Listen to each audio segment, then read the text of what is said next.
Bonjour à toutes et à tous, bienvenue pour le webinaire de Pôle Énergie avec EDF, LCL et Perfesco sur l'électrification industrielle, les leviers de financement pour financer votre transition. Alors, si vous avez des questions, n'hésitez pas à les poser dans le chat, on y répondra à la fin du webinaire. Vous recevrez bien à la fin aussi la présentation et les coordonnées de nos intervenants et intervenantes, et le replay sera sur YouTube. Maîtriser sa consommation d'énergie, réduire son impact carbone ou moins polluer lors de ses déplacements professionnels? Les enjeux énergétiques sont nombreux pour les entreprises et ce n'est pas toujours facile de mettre en œuvre la bonne solution.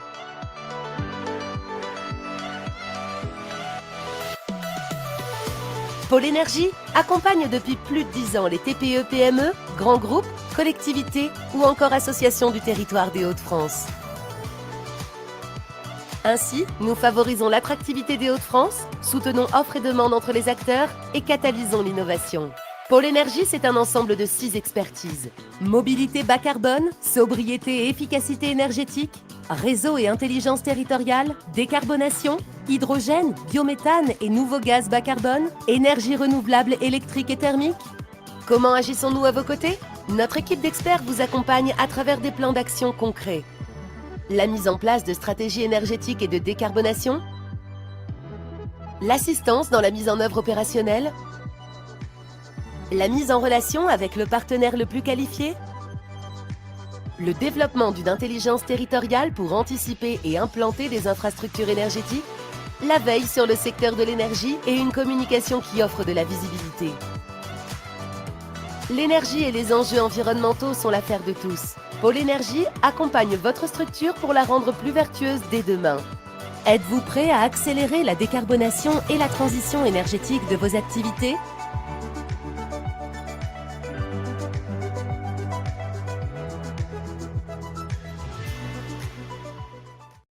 Je disais à la rentrée, déjà avant l'été, on a un petit afterwork auquel il reste des places. On va aller visiter le centre de valorisation énergétique de Halluin avec les adhérents du pôle. Et à la rentrée aussi, on a un petit programme d'animation qui est en train de se prévoir avec la géothermie, un autre afterwork aussi, par l'efficacité énergétique et adaptation au changement climatique. Alors n'hésitez pas à rester en veille sur notre programme. Voilà, pour aujourd'hui, on va donc écouter Alison de EDF pour introduire le contexte énergétique. Ensuite, LCL qui nous parlera des financements des dispositifs, notamment le tiers financement. Et Perfesco va finir donc avec le modèle ESCO. Voilà, Alison, je vous laisse la parole. Merci beaucoup, Luc. Bonjour à tous, bonjour à toutes et à tous. Très heureuse de vous retrouver. Donc, moi, je suis Alison Marquis, je suis directrice territoire et solutions énergétiques pour la région élargie qui s'appelle Nord-Ouest chez nous, les Hauts-de-France et la Haute-Normandie. Et donc, notre mission, c'est de vous accompagner et d'accompagner les entreprises et collectivités du territoire dans leur électrification et leur décarbonation. Donc, on est un peu au cœur du sujet ce jour et on est très heureux d'être avec vous. Très rapidement, en fait, ce que je voulais mettre en exergue en préambule des propos de Cyril et de Benjamin, c'est au-delà de la partie financement, c'est quels sont les arguments aujourd'hui qui plaident en faveur de l'électrification, parce qu'il peut encore y avoir des freins, on sait pourquoi ils sont là, mais il y a vraiment aujourd'hui un contexte qui est extrêmement favorable avec un ensemble de conditions qui sont réunies pour se lancer dans une démarche d'électrification, et c'est ce que je souhaite mettre en exergue à travers les quelques slides suivants. On va commencer par pourquoi le choix de l'électricité et qu'est-ce que ça offre à la fois à une industrie, mais aussi plus globalement à la France. Et si je m'arrête sur ce premier slide, ça met en exergue tout simplement que la France consomme encore environ 60% d'énergie fossile. C'est ce que l'on voit à travers le graphe sur la gauche. Et ça a 3 impacts. Un premier impact qui ne figure pas spécifiquement sur ce slide, mais qui est un impact climatique. Et aujourd'hui, les plus largement mis en valeur le fait que l'électricité est l'un des principaux leviers pour décarboner et lutter contre le changement climatique après la baisse des consommations pour décarboner. Le deuxième impact qu'a cette consommation massive d'énergie facile fossiles, c'est sur la balance commerciale. Et là, c'est ce que l'on voit sur la droite du slide, avec un déséquilibre de la balance commerciale, puisque notre importation d'hydrocarbures représente 61 milliards d'euros versus 5,2 milliards d'euros d'exportation d'électricité. Ça, ce sont des chiffres de 2024. Et puis, le troisième impact, c'est la dépendance aux autres, un manque de souveraineté, puisque l'on dépend des pays producteurs, et donc avec des impacts géopolitiques sur lesquels je n'ai, je pense, pas besoin de revenir, qui mettent en exergue le fait que cette dépendance-là, elle est néfaste à plusieurs niveaux pour le pays. Ceci étant dit, la question qui est souvent posée en exergue à ça, c'est oui, mais l'électricité, elle a été elle aussi victime d'une crise en 2022. C'est vrai, c'était essentiellement lié à la guerre en Russie, en Ukraine, et c'est ce qu'on voit sur le graphique de gauche avec les impacts de la crise sur les prix de l'électricité. On voit que ces prix, ils sont largement revenus à un niveau comparable d'avant-crise. Ils sont devenus parmi les plus compétitifs d'Europe, on va le revoir après. Et ce, dans la durée, est aussi lié à une très bonne disponibilité du parc nucléaire, ce qui avait aussi pêché en 2022, et sujet sur lequel le groupe s'est mobilisé. Et aujourd'hui, cette électricité nucléaire, elle est performante, elle produit plus et dans de meilleures conditions, et elle permet aussi une meilleure modulation, ce qui nous protège aussi des effets d'une crise géopolitique. Par ailleurs, j'y reviendrai parce que c'est un point important. Et donc là, ce que l'on voit, c'est qu'elle est compétitive. Donc, les prix de l'électricité en France, c'est le trait bleu du bas, versus donc l'Allemagne, la Belgique, l'Italie et le Royaume-Uni, qui ont aujourd'hui des niveaux de prix bien plus élevés d'une part, et aussi plus volatiles, puisqu'on voit la France est soumise à une volatilité plus faible de son prix de l'électricité versus ses pays voisins, parce que moins dépendante aujourd'hui de la volatilité des prix des hydrocarbures et du gaz. Donc ça, c'est ce que met en exergue ce graphique-là. Je passe au slide d'après. Donc une électricité qui est également largement décarbonée. Elle est produite, l'électricité produite en France est à 95% décarbonée. On le voit de par un mix énergétique sur le diagramme de droite qui est donc en grande partie lié au nucléaire, mais aussi à l'hydraulique et aux énergies renouvelables que sont l'éolien en rouge et le solaire en violet. Et donc avec une intensité carbone qui est extrêmement faible. Et ça, c'est ce que l'on voit sur la carte de gauche, puisque la France est l'un des pays européens les plus clairs sur cette carte, encore plus clair même qu'un pays comme l'Espagne, qui produit largement son électricité à base de solaire, grâce à ce mix énergétique qui est justement diversifié et qui permet d'aller s'appuyer à la fois sur le nucléaire qui est très décarboné, mais aussi sur les énergies renouvelables que sont l'hydraulique, le solaire et l'éolien. Et c'est ça la force aujourd'hui du mix électrique français. Cette électricité, elle est également abondante, puisque depuis 2 ans maintenant, on est largement exportateur d'électricité. On a exporté 90 téra en 2024, ça a encore augmenté, c'était 89 très exactement en 2024, ça a encore augmenté en 2025 pour 92 TWh, soit 16,9% de la production. Et ça, ce que ça veut dire, c'est qu'aujourd'hui, on en a sous le pied, si je puis dire, et on n'est pas en risque de pénurie d'électricité, quand bien même on déciderait demain de basculer pour une grande part des industries ou du transport sur l'électricité. Donc ça, c'est quand même un point important à mettre en exergue, et qui peut aussi, déclencher, ou en tout cas être un frein en moins au sujet de l'électrification. Donc, si je résume ce que je viens de dire, et pour mettre en avant les grands atouts de l'électricité française, elle est à la fois décarbonée, disponible et compétitive, et on est, entre guillemets, les champions sur l'ensemble de ces 3 volets, puisqu'elle est plus décarbonée que ses voisins et comparants européens, y compris, encore une fois, que les pays qui s'assoient davantage sur de l'énergie à 100%, ou en tout cas à 85% renouvelable. Elle est disponible et largement exportatrice, donc ça, c'est le chiffre de 2024, plus 89 TWh, là où les autres pays, mis à part l'Espagne, sont tous importateurs d'électricité, et elle est compétitive avec des prix extrêmement compétitifs, et là encore plus bas que nos intercomparants, y compris l'Espagne, qui était revenue dans des niveaux de prix assez bas ces dernières années, et qui est repassé légèrement au-dessus de nous là, ces derniers mois, suite à la mise en place notamment d'une taxe sur le réseau suite au blackout qu'avait connu l'Espagne il y a un an. Donc, ce résumé-là, il met bien en exergue cet avantage énorme que l'on a en France et qui nous incite encore plus fortement que les autres à basculer à l'électricité. En parallèle à ça, puisque vous le savez, je ne reviendrai pas sur le fait que le dispositif de l'Arenh s'est arrêté fin 2025 et que donc on a basculé depuis début 2025 à un nouveau modèle de marché qui permet d'accompagner nos clients à travers des contrats de plus long terme qui permettent d'apporter visibilité et stabilité dans la durée, puisque ces contrats ils vont jusqu'à 4 à 5 ans. Et c'est notamment justement ce qui permet de se couvrir d'une forme de volatilité du marché ou d'un risque d'une nouvelle crise qui viendrait impacter les prix de l'électricité en France. Et je viens ajouter à ça un autre mécanisme de protection qui est là à la main et qui a été mis en place par le gouvernement suite à la fin du mécanisme de l'Arenh.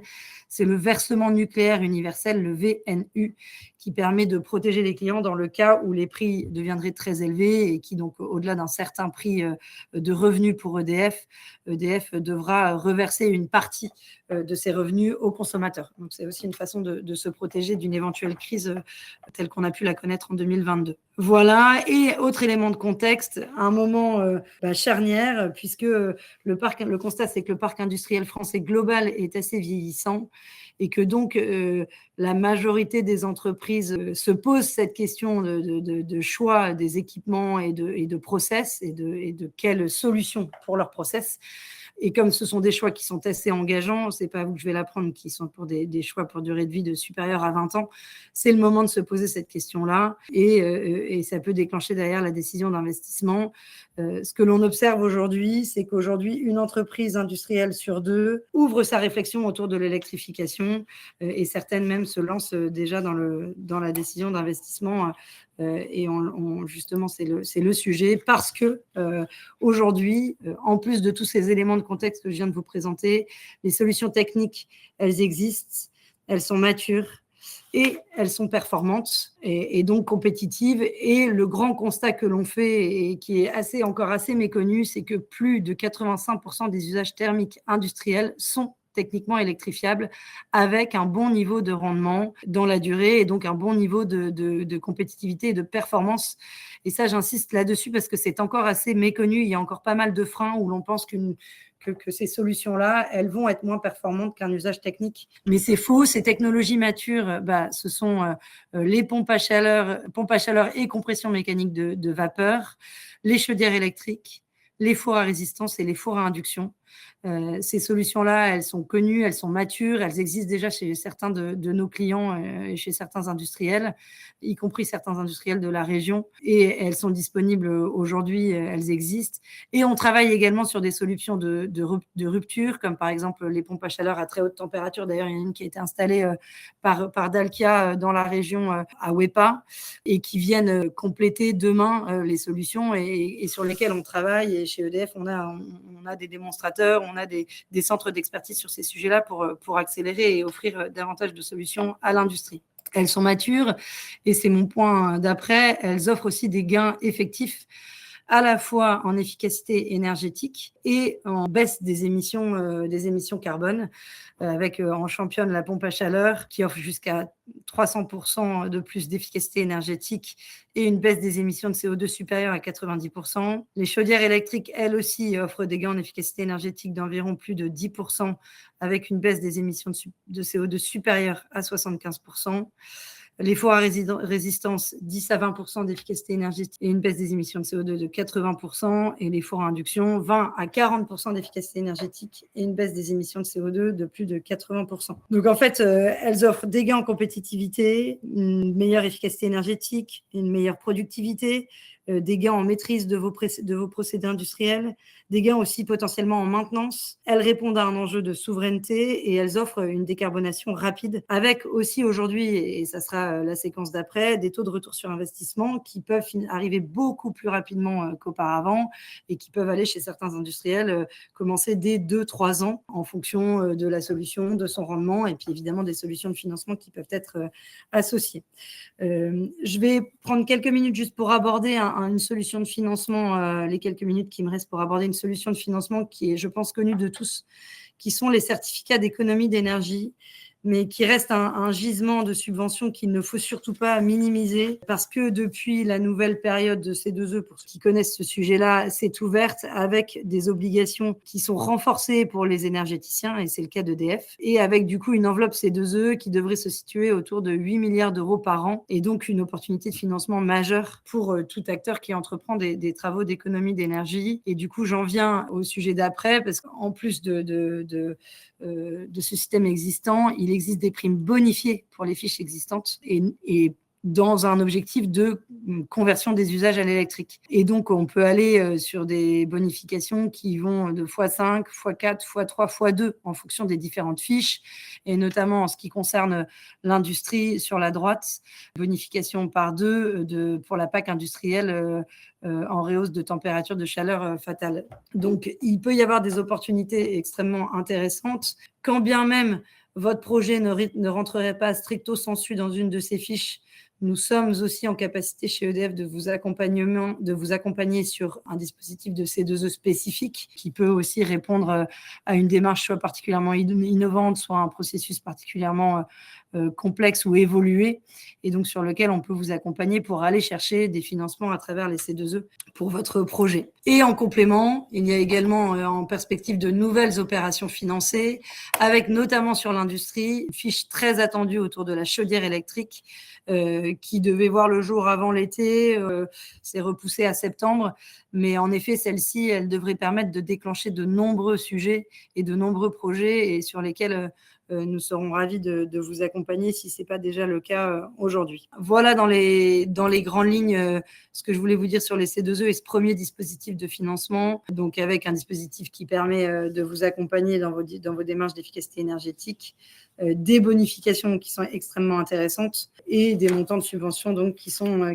importants. Voilà, je ne prends pas plus de temps pour pouvoir laisser la parole au cœur du sujet, qui est le sujet du financement. Merci de votre attention. Et puis pour rappel, nos missions chez EDF, c'est à la fois de vous informer, et c'est ce qu'on vient de faire en introduction, vous accompagner en amont de vos projets et répondre à toutes les questions que vous vous posez, vous proposer des solutions. On peut vous accompagner sur l'ensemble de ces solutions en amont, en pré-étude, à travers des audits, mais aussi à travers les solutions en tant que telles, soit via nos expertises, soit via les expertises de nos filiales. Et on peut aussi vous conseiller sur le financement à travers nos partenaires. Et du coup, je n'en dis pas plus et je passe la parole à Cyril, je crois, qui commence sur la partie financement avec le LCL. Ah, ça, c'était mes annexes. Ça sera peut-être utile en cas de questions. Super. Merci, Lucène, pour ce contexte. Donc effectivement, si on va retenir 3 mots, on a une énergie en France qui est décarbonée, disponible et compétitive. On peut électrifier nos process, et un début de financement effectivement avec les C2E et des fiches qui vont arriver très prochainement. Donc voilà, donc maintenant ce qui nous manque, ce sont les dispositifs de financement. Donc Cyril, je te passe la parole pour les présenter. Merci Alison pour ce contexte très intéressant, et c'est bien de le rappeler, et merci Luc et à Pôle Énergie pour ce webinaire. En effet, c'est un sujet d'actualité, l'électrification industrielle. Aujourd'hui, LCL a créé tout un dispositif à destination des ETI sur tout le territoire national pour accompagner justement sur ces sujets de transition, et notamment la transition énergétique et environnementale. Alors, comme vous le voyez ici, ce dispositif porté par la Direction des solutions durables et décarbonation, dont je fais partie, puisque je suis responsable des solutions durables pour notamment les Hauts-de-France et la Normandie. Et donc, on accompagne vraiment tous les acteurs entrepris sur ces sujets. Et on a un pôle énergie au sein de notre unité où on va parler du mix énergétique de nos clients et justement de la décarbonation de ce mix énergétique. Donc, l'électrification, bien entendu, en fait partie. Il faut savoir que LCL est là pour répondre présent sur toute votre trajectoire de décarbonation, c'est-à-dire de l'amont à l'aval, et bien entendu, y compris sur le mix énergétique. Et on a été précurseur depuis quelques années, et aujourd'hui, on est capable de vous mettre à disposition du PPA aussi sur le mix énergétique. On avait fait un webinaire dédié à cette solution. Donc, on est capable d'aller très loin. On suit l'ensemble de nos clients sur toute la chaîne de valeur. Donc, du financement, puisque vous voyez à gauche, on fait du financement dit durable avec des financements indexés, des financements fléchés liés aux actifs, donc avec un coût financier qui sera moins important pour nos clients, puisqu'on va parler de prêts fléchés liés à la taxonomie européenne et donc zéro émission. Et puis, derrière, dans l'accompagnement stratégique de nos clients, on a créé tout un écosystème de partenaires dont Perfesco fait partie pour accompagner justement sur les sujets techniques, au-delà, bien entendu, du financement. Et c'est pour ça qu'on est capable aujourd'hui de répondre sur toute la chaîne de valeur et notamment sur la partie électrification. Aujourd'hui, voici notre écosystème. Donc, vous voyez, on a trois grands pôles. Le financement de la transition dont Perfesco fait partie et je laisserai la parole tout à l'heure à Benjamin. La partie conseil, bien entendu, qu'on est capable de vous accompagner sur multiples sujets de trajectoire de décarbonation avec l'approvisionnement décarboné, pilotage et mesures, et notamment tout ce qui est garantie d'origine. Et je vous parlais de cette chaîne de valeur. Et dans cette chaîne de valeur, vous voyez, on va de l'état des lieux jusqu'au suivi des KPI financiers et extra-financiers. Et on vous accompagne jusqu'à la décision d'investissement. On n'est pas là juste pour vous dire quel financement et vous accompagner juste au moment du financement. On va étudier toute cette trajectoire avec vous et vous accompagner dans la modélisation financière de ces solutions d'électrification. Il faut savoir qu'aujourd'hui, il existe beaucoup de dispositifs de financement.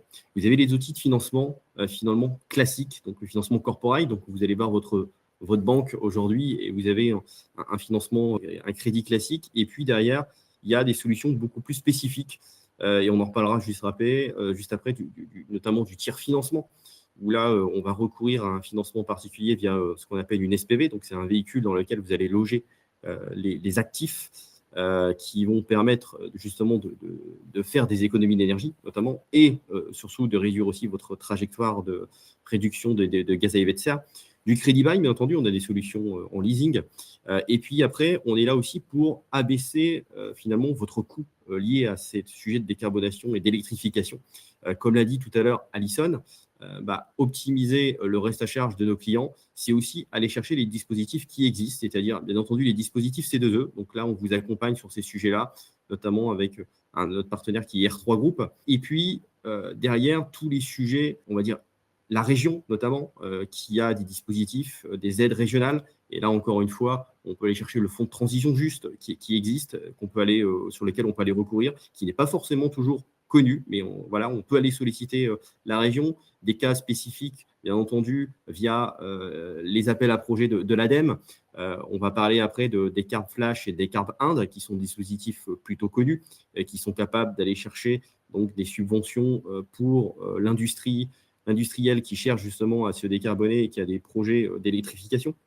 Du fonds chaleur aussi qui existe. Donc voilà, tous ces dispositifs-là, nous, on travaille avec notre écosystème dans le but justement de se dire, on a un projet, on veut s'électrifier, comment on fait? Parce que oui, ça coûte de l'argent, bien entendu, et quel CAPEX, quel mode de financement je mets à côté? Et c'est là où toute l'étude va commencer, de l'étude technique jusqu'à la modélisation financière, et finalement, on va faire du sur-mesure avec vous parce que, bien entendu, chaque entreprise, on s'adapte en fonction finalement de sa situation financière et puis finalement aussi de ses objectifs à 5 et 10 ans parce que, bien entendu, la transition énergétique, ce n'est pas du court terme, c'est du long terme. Donc, on modélise tout ça sur du long terme. Sur la partie financement corporate, comme je disais tout à l'heure, crédit classique, donc le financement indexé, donc là, on va prendre votre trajectoire de décarbonation et donc vos objectifs de réduction d'émissions de gaz à effet de serre. Et là, on travaille notamment avec R3, toute la méthodologie acte pas à pas de nos clients pour vous accompagner dans cette trajectoire de décarbonation.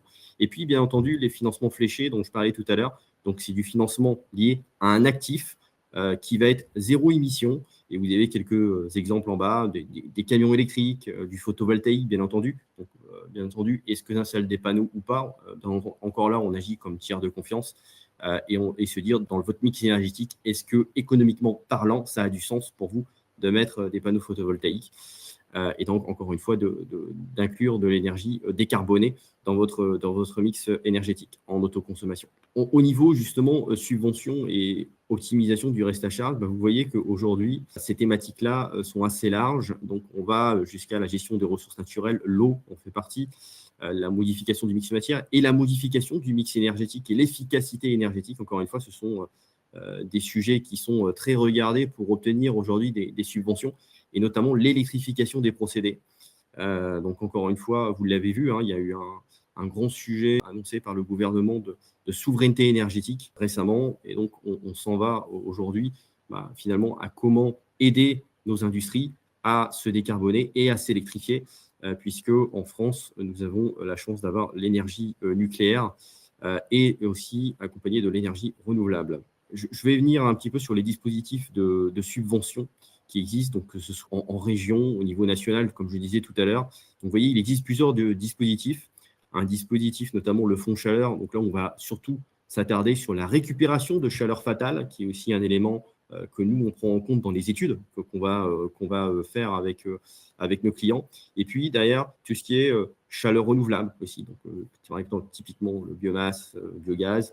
Et puis après, le dispositif beaucoup plus large qui coche beaucoup plus de cases, qui est Décarb Inde. J'en parlerai juste après, mais là, on va aller chercher notamment l'efficacité énergétique.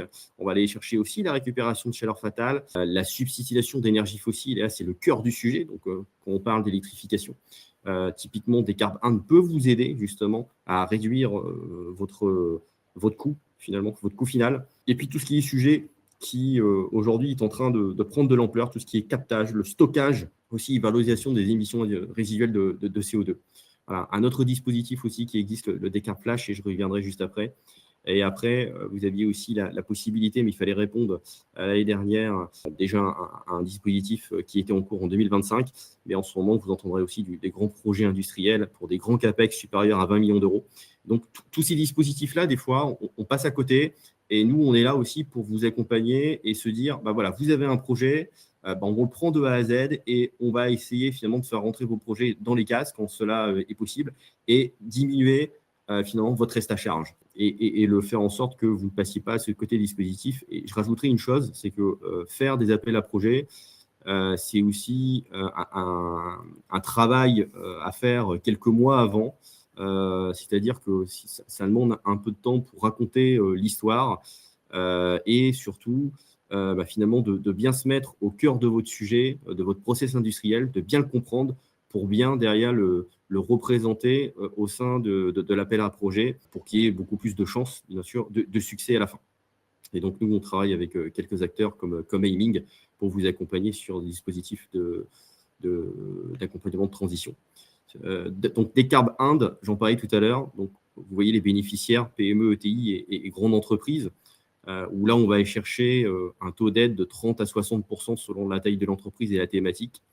Et donc, vous voyez l'assiette de dépenses de 3 millions minimum jusqu'à un plafond de 30 millions d'euros. Et donc là, encore une fois, les projets attendus, l'efficacité énergétique. Donc là, encore une fois, on va être dans le remplacement d'équipements, de l'ajout d'équipements économes en énergie. On parlait de récupération de chaleur fatale tout à l'heure. Et aussi tout ce qui est modification du mix énergétique. Donc là, on est typiquement dans le cœur du sujet d'aujourd'hui, le passage à l'électrification. Tout ce qui est modification de mix matière et le captage-stockage. Donc encore une fois, ce dispositif existe, il a été reconduit. Donc là, il y a la prochaine date de candidature, c'est le 7 septembre 2026. Il y aura une troisième relève en 2027. C'est un dispositif qui est reconduit avec plusieurs relèves. Donc si vous avez des projets de ce type, je vous invite à venir vers nous et de regarder finalement comment on le finance.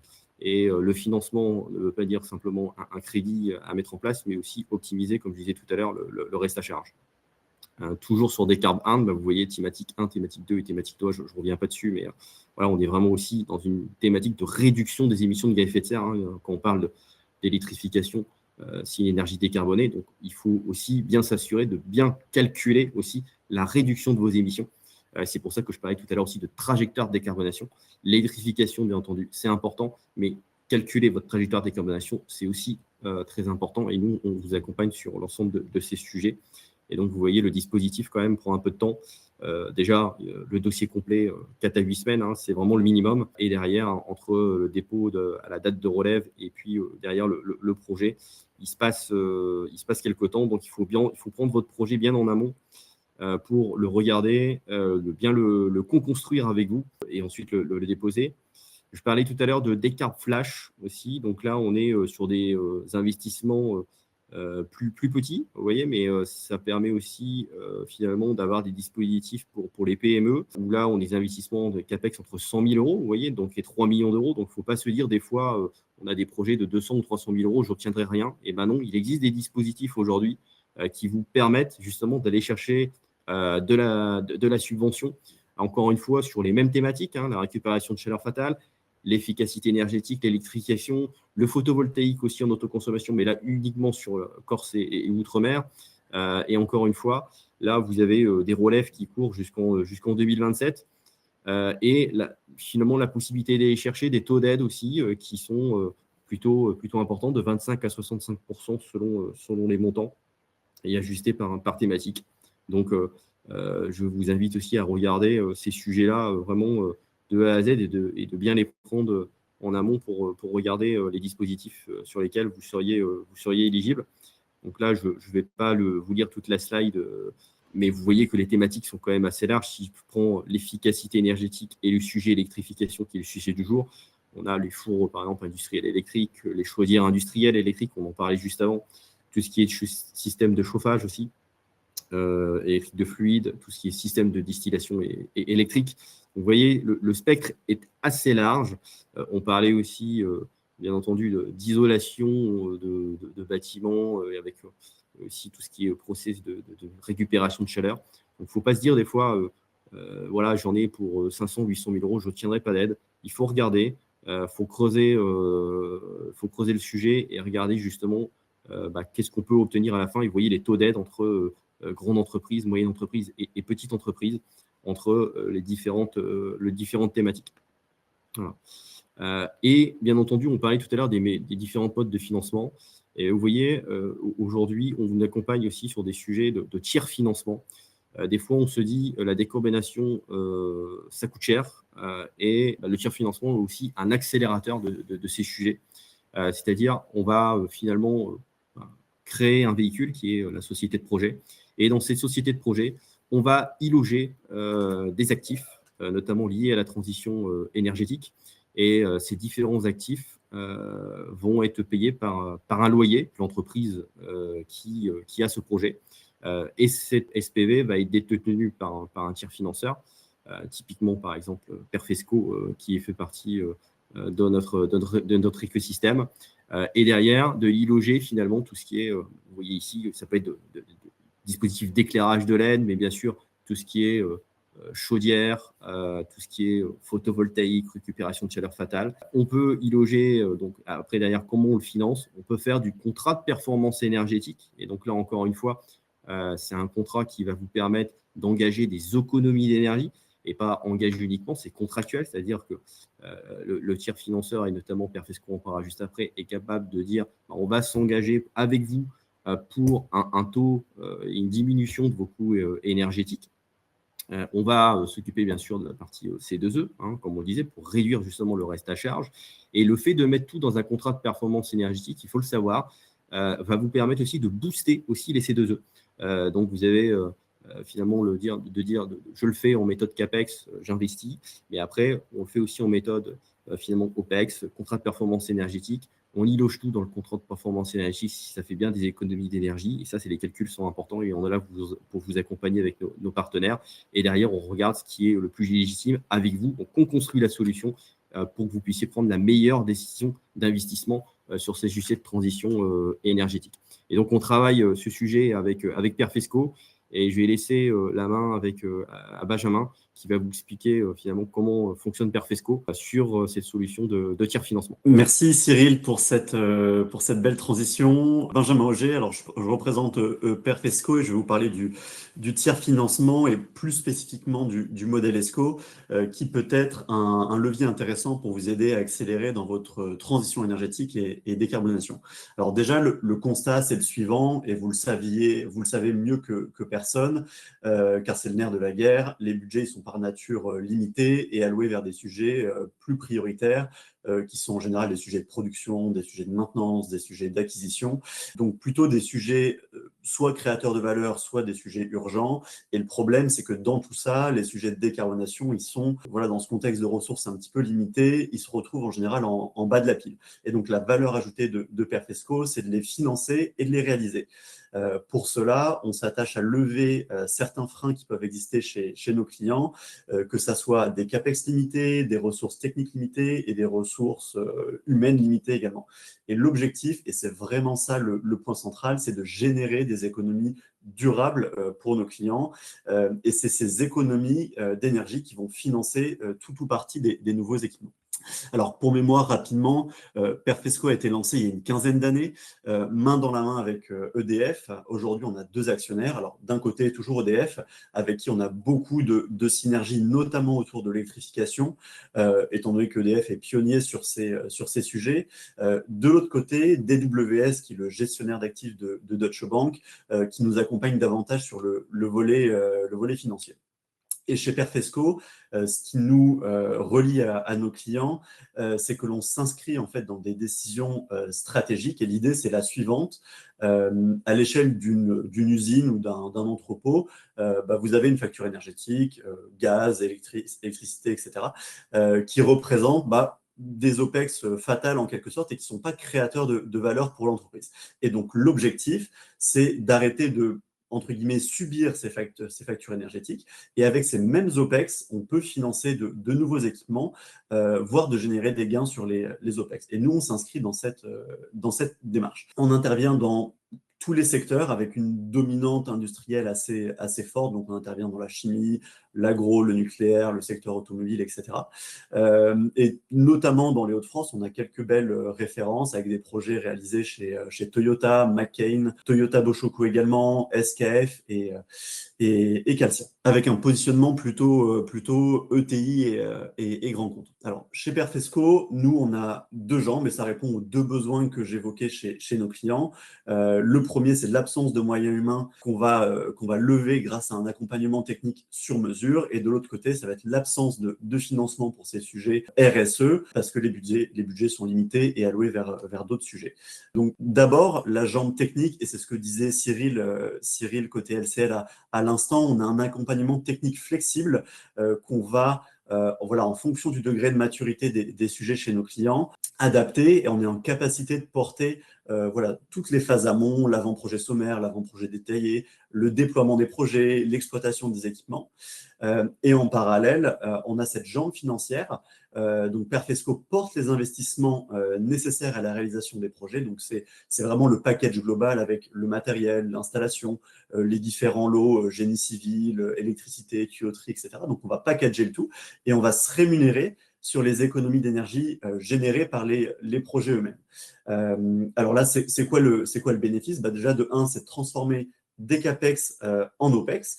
Et également, Perfesco va porter un engagement de performance énergétique sur les nouveaux équipements. Donc, il y a une garantie de performance énergétique, étant donné que si Perfesco n'est pas aux attendus, c'est la rémunération de Perfesco qui est dégradée.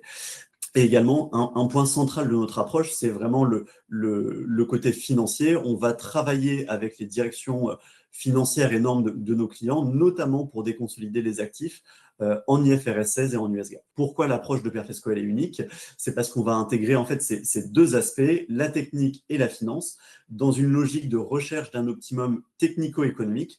Et c'est ça qui va driver toutes nos réflexions. On va également porter les risques inhérents au projet, avec un engagement de performance énergétique fort, comme je le mentionnais à l'instant. Alors, nous, chez Perfesco, on ne vend pas de chaudière électrique, de four ou de centrale d'air comprimé. On va vendre un volume d'économie d'énergie qui va être prévu contractuellement. C'est ces économies qu'on va analyser chaque année et qui vont servir en fait de base de facturation de Perfesco. Et donc, vous l'avez compris, l'idée, c'est la suivante. Au lieu d'utiliser vos OPEX pour vos dépenses énergétiques, vous les utilisez pour moderniser vos équipements et réduire vos consommations énergétiques de façon durable, ainsi que l'empreinte carbone associée à ces consommations énergétiques. Alors, sur le plan technique, on est assez transverse également en termes de technologie. Le seul prérequis côté Perfesco, c'est qu'on va se positionner sur des technologies matures, donc on n'a pas vocation à financer des objets trop R&D. Donc on a un certain nombre de sujets plutôt sur étagère, comme vous pouvez le voir à gauche de l'écran, donc avec des lignes d'œuvre sur de l'air comprimé, de la production de froid, des moteurs, etc. On va se positionner également sur des investissements qui sont plutôt structurants pour nos clients, avec un plancher de l'ordre de 500 000 euros, investissements qui peuvent monter jusqu'à plusieurs millions. Et on est également en capacité de regarder certains sujets plus spécifiques chez nos clients.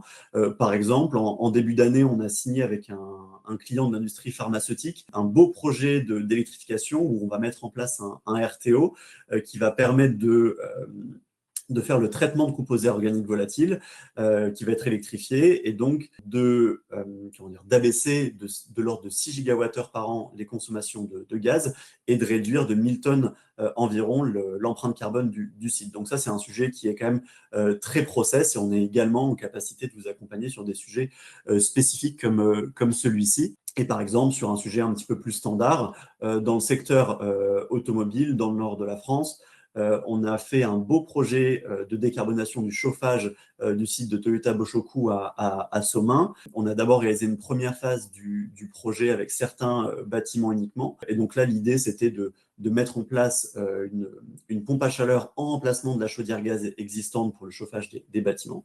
Et en fait, on a itéré notamment avec le site pour dimensionner au juste niveau techniquement l'installation pour qu'on puisse notamment passer les pics de froid sans avoir à louer de groupes de location pendant la période hivernale, etc.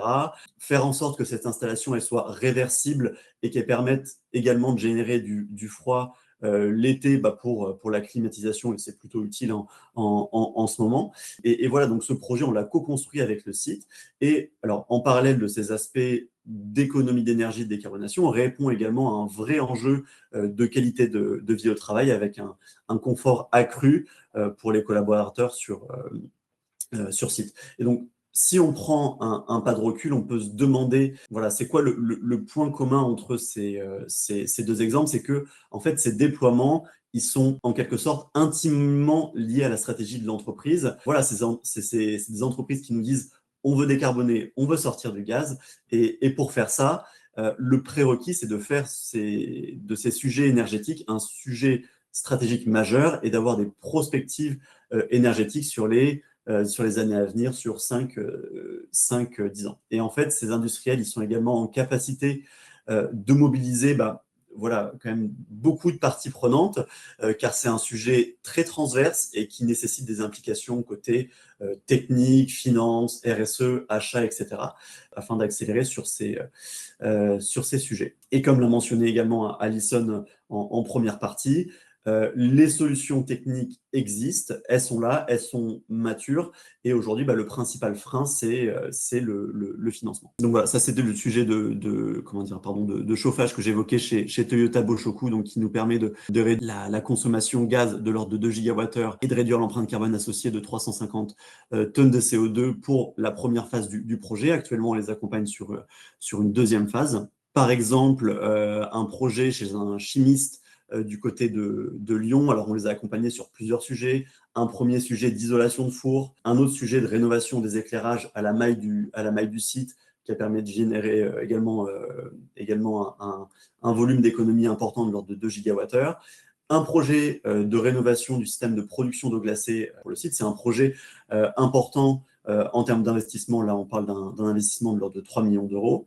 Et on les accompagne aujourd'hui sur un projet qui est en travaux de rénovation de la centrale d'air comprimé, qui est également un projet structurant pour le site au regard de leur process de production. Également, sur un sujet un petit peu plus, très process pour le coup, chez Vicat. Là, on a remplacé les moteurs du refroidissement de clinker par des moteurs plus performants. On a mis en place de la variation électronique de vitesse et on a également optimisé les débits aéroliques pour aller chercher des économies supplémentaires. Donc voilà, ça c'est vraiment, je dirais, des projets cœur du réacteur chez nos clients et on peut accompagner sur ces sujets. Et en synthèse, comme l'a mentionné Alison en première partie, on évolue dorénavant, dans un contexte, dans un monde assez incertain avec des crises, comme en témoignent les crises récentes, ces incertitudes, elles se traduisent par une volatilité importante des prix de l'énergie. Et l'enjeu il est double. Le premier, c'est d'œuvrer en faveur de sa transition énergétique en réduisant ses consommations énergétiques et son empreinte carbone. Et de l'autre côté, réduire ses coûts durablement et les risques associés à ces fluctuations. Et voilà, nous, chez Perfesco, on est là pour vous accompagner. Et je vais terminer par un message positif. Le contexte, il est favorable. Comme l'a mentionné Alison également, l'électricité en France, elle est abondante et très largement décarbonée. Ces sujets de décarbonation, ils sont majeurs, mais souvent complexes. Mais c'est quand même des sujets qui sont, je dirais, passionnants, et on le voit bien aujourd'hui quand on parle aux industriels. C'est une thématique qui suscite quand même beaucoup d'intérêt, voire qui est enthousiasmante, et les équipes, elles ont envie d'y aller avec un niveau de motivation assez fort pour attaquer ce chantier. Donc maintenant, l'enjeu, c'est d'accélérer, car on a les cartes en main. Merci beaucoup. C'est parfait, merci Benjamin pour cette super synthèse. Rien à ajouter. On va passer du coup aux questions-réponses. N'hésitez surtout pas à les poser dans le chat. Je vois effectivement, vous recevrez bien les présentations et le lien du replay et les coordonnées de nos intervenants après la présentation. Alors, on a Nicolas qui pose une question à Cyril. Pouvez-vous nous en dire plus sur le partenariat possible avec la BEI? Donc, j'imagine que c'est la Banque européenne d'investissement. Auriez-vous un exemple de financement pour lequel il a été mis en œuvre?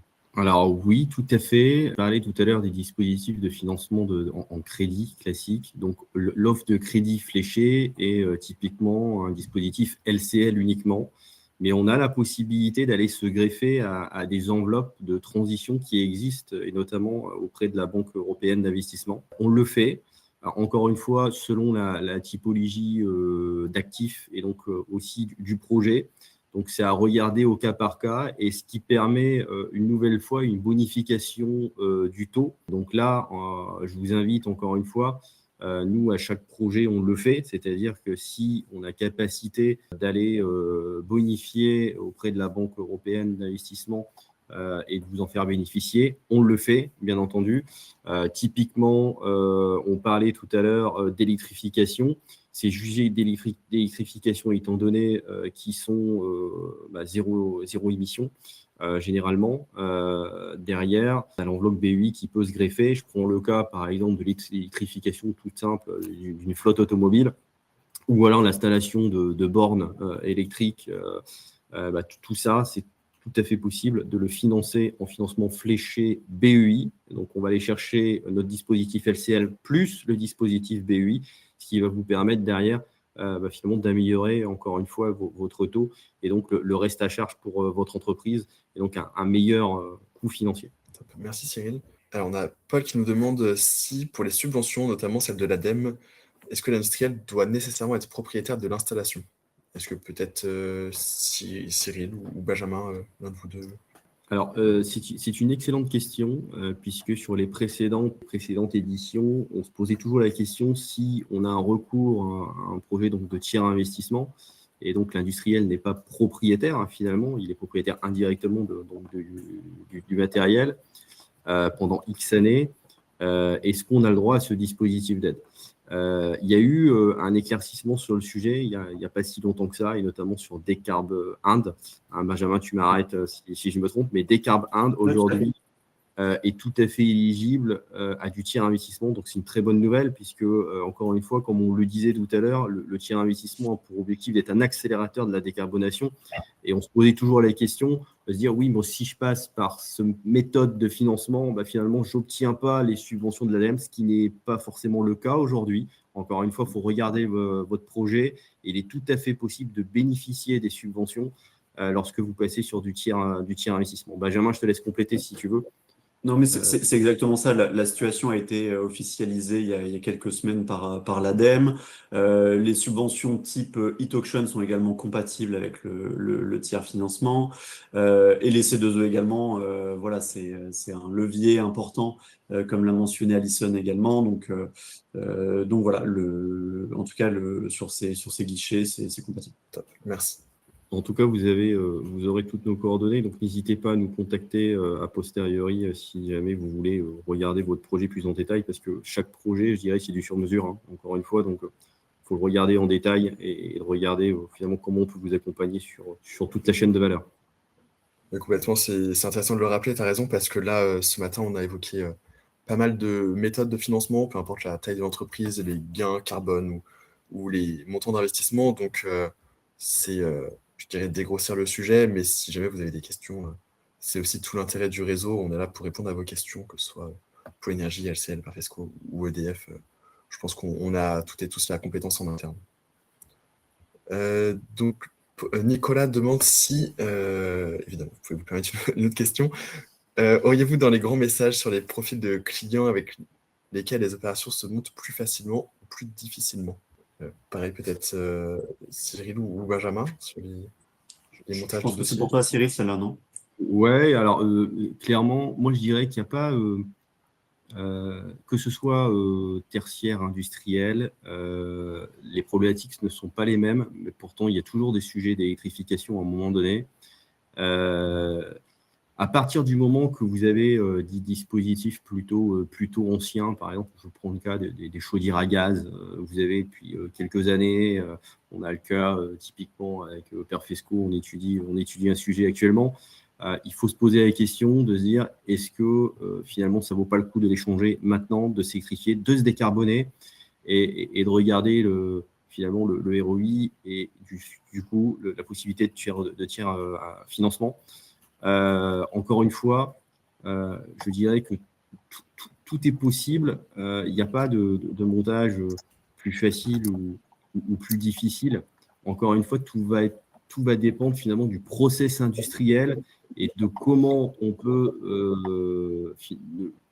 améliorer votre process avec des économies d'énergie. Parce que des fois, tout n'est pas possible, hein, je tiens quand même à le dire. C'est-à-dire qu'il y a certains process industriels où électrifier ne va pas forcément être la meilleure solution. Et donc, on n'est pas là pour vous pousser l'électrification à 100%. On est là pour vous donner finalement la meilleure solution technique et financière. Et ça, j'insiste bien sur le sujet. Le but, c'est d'optimiser la solution de A à Z. Donc, il n'y a pas de vérité, il n'y a pas de solution, on va dire, comme je disais tout à l'heure, c'est vraiment du sur-mesure. Il n'y a pas de solution type pour telle industrie ou tel secteur d'activité. On fonctionne en mode projet. Encore une fois, sur ces notions-là, on est vraiment en mode projet.